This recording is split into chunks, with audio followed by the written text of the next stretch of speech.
Puspita Raja Herbal. Salam sehat alami. Baik Pak Hasan, jadi memang untuk senyawa tumbuhan yang ada itu memang harus ada dosisnya dan berarti kalau misalkan tumbuh-tumbuhan itu ada dosisnya, tidak semua orang bisa meracik atau membuat komposisi yang pas.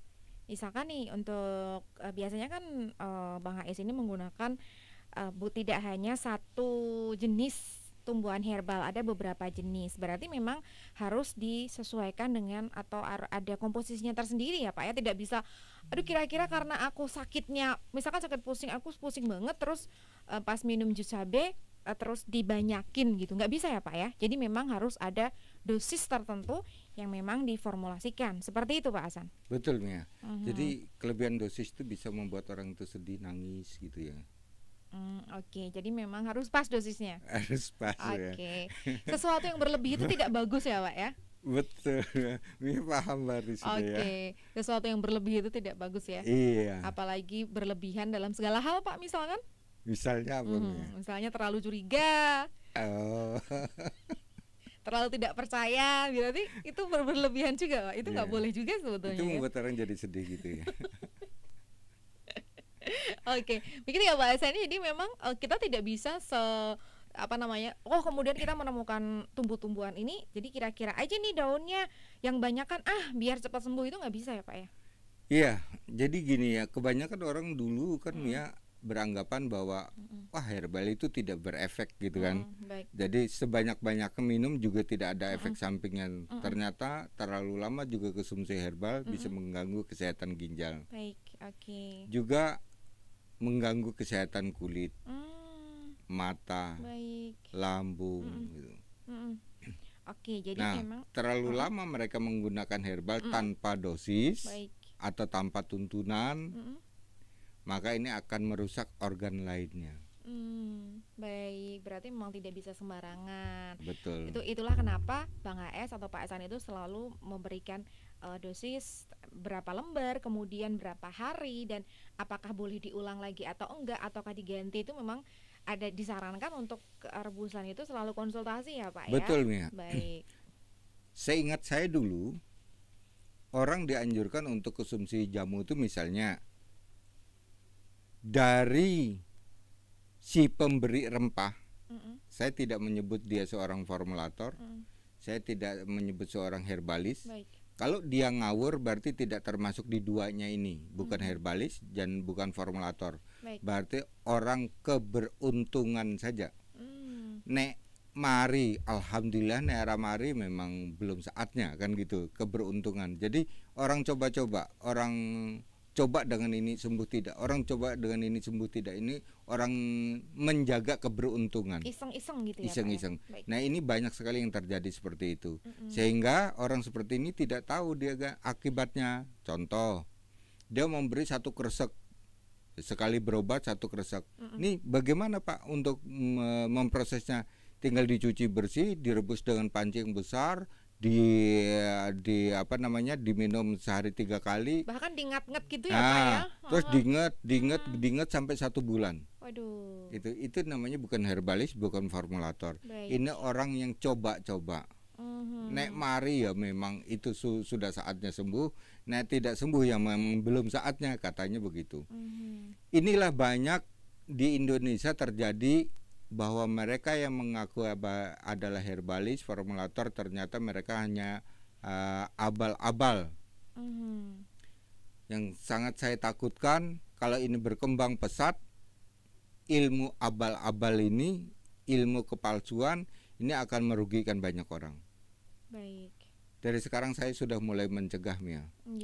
Seperti contohnya ini nanti kita akan berbicara tentang daun kacang panjang.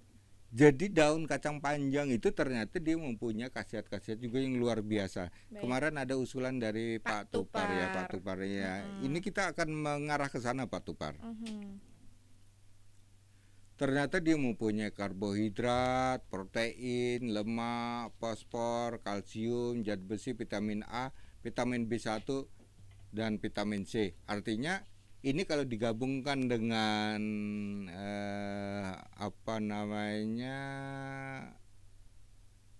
biji mandingan atau petai Cina, maka sangat hampir mirip kandungannya ini. Baik. Berarti kalau ini untuk stamina bagus banget kalau ini kita gabungkan. Cuma prosesnya, kebanyakan orang seperti, kalau orang tidak tahu nih ya, ditanya ya, ini cara prosesnya bagaimana Pak Bayung? Ya di sayur. Salah. Obat itu tidak boleh ada penyedap rasa. Oleh karena itu, yang namanya daun bayung ini kalau kita mau racik, ya jadikan obat. Baik. Prosesnya bagaimana nanti saya ajarin.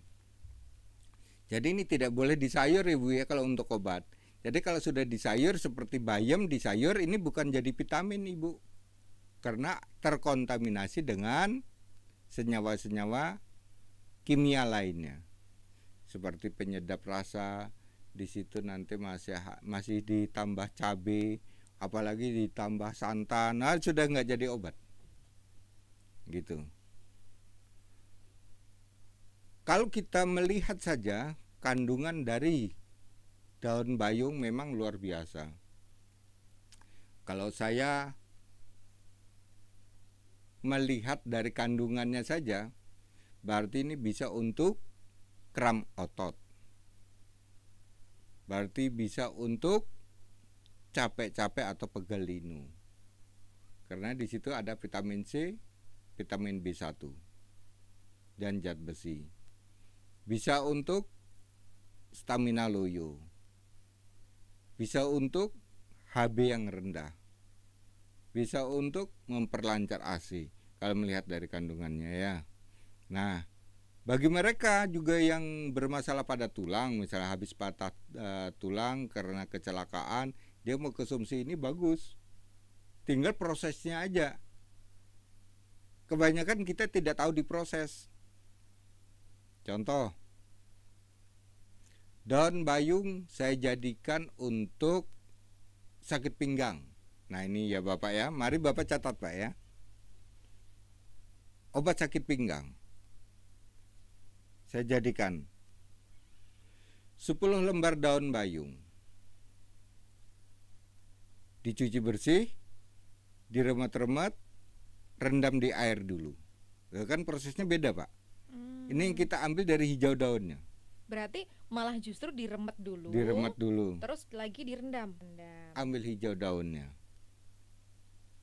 Kan keluar hijau daunnya setelah. Oh, karena udah. Jadi yang diambil adalah jadi air rendaman ini Pak. Ya. Oke. Baik. Nah, diamkan dulu Bapak. Dalam 1 jam 2 jam Bapak diamkan dulu. Ini proses Pak ya. Baik. Tidak boleh langsung kita potong, dicuci, direbus, tidak boleh. Yang kita butuhkan adalah hijau daunnya. Hijau daunnya. Di dalam hijau daun itu sudah mengandung ada vitamin A, vitamin B1 dan vitamin C. Kita sudah mendapat kandungan itu dan protein. Dapat. Biarkan saja. Terus untuk apa? Untuk pinggang misalnya. Tinggal nambahin bawang putih 3. Hancurkan juga bawang putih. Tapi nyampurnya nanti Pak ketika kita merebus. Ini dipisah dulu. Terus kemudian ada rasa nyerinya, ambil daun beluntas 20 lembar. Daun beluntas cuci bersih, kemudian masukkan. Ketika mau direbus, baru kita masukkan daun beluntas, bawang putih yang sudah kita keprek tadi, baru kita susulkan bayung tadi yang sudah kita yang direndam 1 jam. Airnya. Berapa gelas sih Pak untuk merendam bayung yang 10 lembar tadi? 10 lembar itu cukup 2 gelas. 2 gelas berarti ini 2 gelas nanti ditambah 1 gelas jadi akhirnya 3 gelas menjadi 1 gelas. Baik. Ya Pak ya. Jadi 1 gelas itu Bapak bisa minum pagi atau sore. Baik. Ya. Nah, ini cara untuk memperbaiki orang ketika sakit pinggang. Beda ya Pak prosesnya ya. Jadi nampaknya daun bayung itu punya khasiat baik. Wah, sekalian aja bisa di sayur apa sih bayung itu? Lodeh. Nah, lodeh, sekalian aja saya buat lodeh. Nggak jadi obat Pak. Obat sakit perut mungkin ya, lapar gitu, mungkin. Bisa Mia ya? Kayaknya bisa ya. Mungkin. Saya belum pernah sih Pak nyayur bayung. Misalnya hari ini ada yang ngantar gitu ya. Ini bisa terbukti ya. Oke Pak, kemudian tadi yang masih terjadi pertanyaan, kalau tadi kan diremet bayungnya, nah remetannya ini ikut direbus atau enggak? Ikut direbus. Oh ikut direbus. Ikut direbus. Jadi tetap diremet, dicari hijau daunnya, tapi tetap dimasukkan juga. Karena belum tentu 100% semua senyawa aktif tadi keluar, maka dibantu dengan rebusan. Baik. Ya, jadi remetan dan hasil air tadi yang direndam itu sudah jadi obat ini. Tinggal kita matangkan untuk mematikan bakteri dan sisa-sisa yang ada di dalam daun biar keluar secara total. Nah itu baru bisa menjadi obat. Baik. Bapak bisa merasakan lah sakit pinggang itu, bukan saraf kejepit loh Pak ya, hanya sakit pinggang karena banyak duduk, kecapean dan sebagainya. Baik. Ini Bapak rasakan minum malamnya, pagi Bapak bangun saja pagi, hilang semua itu. Dengan cepatnya Pak. Kerja kalau memang kerja herbal ya Pak ya, kerja herbal kalau memang sesuai dengan prosesnya, maka ini melebihi dari obat kimia. Maka saya paling tidak setuju dikatakan bahwa herbal lambat, paling tidak setuju, karena dia belum pernah meneliti tentang hal ini. Setelah ada penelitian, contoh ya, saraf kejepit diobatin dengan obat kimia butuh 10 bulan. Saya hanya 3 hari. Lebih cepat mana? Herbal loh ini. Selesai dalam 3 hari. Belum habis Pak 1 botol, 3 hari aja saya sembuh Pak. Kecepatan herbal kalau tepat di dalam meraciknya, cepat dalam menyembuhkan penyakit. Itu yang menjadi pedoman kita. Terus Bapak, kita jadikan ini sebagai stamina ya. Nah kalau jadi stamina gini Pak, daun bayung 10 lembar setelah kita remet, kita rebus. Kalau ini langsung direbus, ya, rebus, dah disaring, kasih madu, kasih telur, jadi stamina Pak. Hanya bayung loh itu Pak. Kasih madu, kasih telur, telur ayam kampung ya Pak ya. Ini boleh diminum untuk wanita kah? Boleh, ini untuk stamina. Karena stamina itu berarti berhubungan dengan melancarkan darah, memperbaiki otot, dan menambah vitamin-vitamin pada saraf. Minum gitu. Sehari-hari boleh ya Pak ini ya? Boleh Mia. Baik. Nah, di situ dia ada kalsium dibutuhkan untuk otot, ada vitamin B1 untuk otot, zat besi untuk otot, protein untuk otot, lemak untuk otot. Ini bagus sekali. Nah, kelebihan bayung, cuma prosesnya aja yang berbeda. Terus kemudian daun bayung juga kita buat misalnya untuk patah tulang misalnya ya Pak ya. Tinggal ambil aja daun bayung yang sudah kita remet, ya prosesnya hampir sama tadi. Kita biarkan di dalam 1 jam. Bersihkan lagi daun mandingan 1 genggam, tidak perlu diremet. Campurkan ke dalam rendaman tadi, ya. Ini nggak perlu diremet. Nggak perlu diremet. Ambil lagi daun randu 4, ya, remet juga, masukkan juga di dalam rendaman air tadi. Dapat 1 jam merendam, ya. Kemudian Bapak rebus. Prosesnya begini. Sebelum ini umum atau mendidih, ya sudah berkukus Pak ya, angkatlah semua bahan. Berarti tinggal airnya Pak ya, atau disaring. Angkatlah semua bahan, dibuang. Tinggal airnya yang Bapak asatkan sampai tujuannya, misalnya Bapak ingin menjadikan 2 gelas, sampai 2 gelas. Tersisa 2 gelas. Berarti bisa diminum pagi dan sore. Artinya untuk tulang kita butuh kalsium tinggi. Kalau kita terus rempah tadi kita rebus sampai akhir, maka ketika akhir nanti sudah keluar kalsiumnya, begitu kita telat mengangkatnya, matikan nanti dulu, setelah dingin kita akan saring, kalsium kembali lagi pada pori-pori daunnya. Kita tidak mendapatkannya Pak. Maka ketika itu keluar kalsium dan vitamin-vitamin tadi, saring rebus sampai mendidih, baru diminum. Baik, oke. Begitu Jadi ya, paham ya Pak ya? Kenapa? Ini proses. Berarti memang prosesnya berbeda-beda. Ya. Ya. Maka saya berharap kepada semua fan Hasan Sabilah, begitu kita mengetahui tentang proses jamu ini sebenarnya kalau saya sih mudah kalau saya. Cuma unik Pak. Ada yang tidak mau direbus, hilang vitaminnya. Ya. Ada juga yang harus direbus sampai 80 derajat. Ada juga yang hanya 40 derajat. Kalau lebih dari itu dia akan hilang.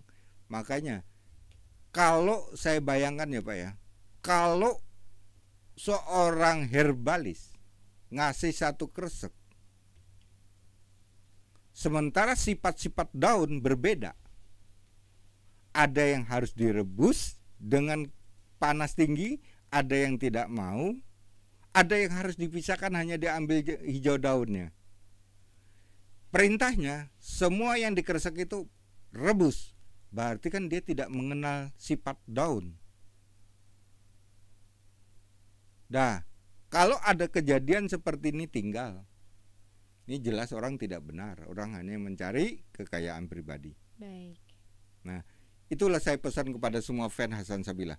Maka semua kita belajar di herbal ini memang harus ada yang mengetahui tentang herbal tumbuh-tumbuhan tersebut.